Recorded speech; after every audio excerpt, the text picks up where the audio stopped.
These are the days of rain.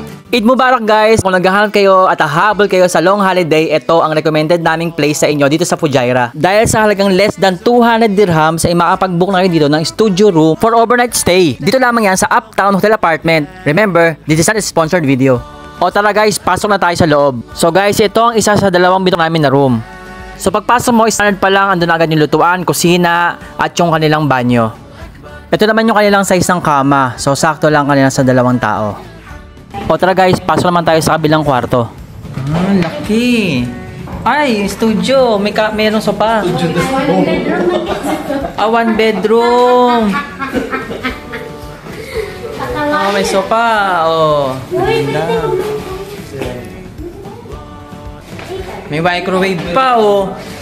May initan ng tubig. Ito yung tubig, ano natin? Baon natin.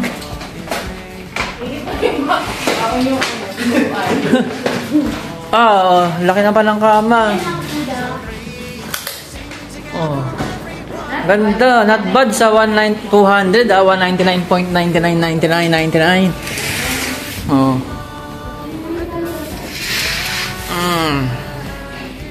Not bad. Oh, may TV pang kasama. May cabinet. Ang laki ng cabinet.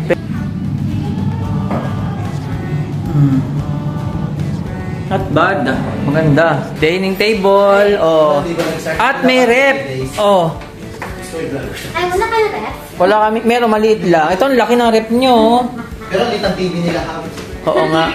May TV doon yung malaki. So yun na nga. Ito na nga yung aming room guys. Ang ganda. Sulit sa 199. Siguro in-upgrade lang kami ng libre dito. Dahil dalawang studio binook namin. Which is pinakataw sa'yo kanina. Pero sabi namin, kung pwede, is magkatabi kami ng kwarto. Dahil nga, isang group lang kami. Since siguro wala, kaya binigay nilang tong one bedroom na to. Kaya naging parang upgraded kami automatic na. So, di ba? Not bad, no? Ganda. So, yun na nga guys. Pakita ko lang ulit sa inyo, no? Meron tong libreng coffee, tea, mga tubig, ganyan. Ito yung kanilang itsura ng kusina namin dito. May lutuan. So, may mga cabinet. Ayan, may mga libre kayong magagamit dito. In terms naman sa view, wala ditong balcony, pero yan, tanaw mo naman yung kalsada. Ayan yung kanilang highway dito. At opposite niyan ay yung kanilang Century Mall. So yun na nga guys, thank you for watching. Kaya ano pa hinihintay nyo? Tara, habol na kayo sa Eid Holiday.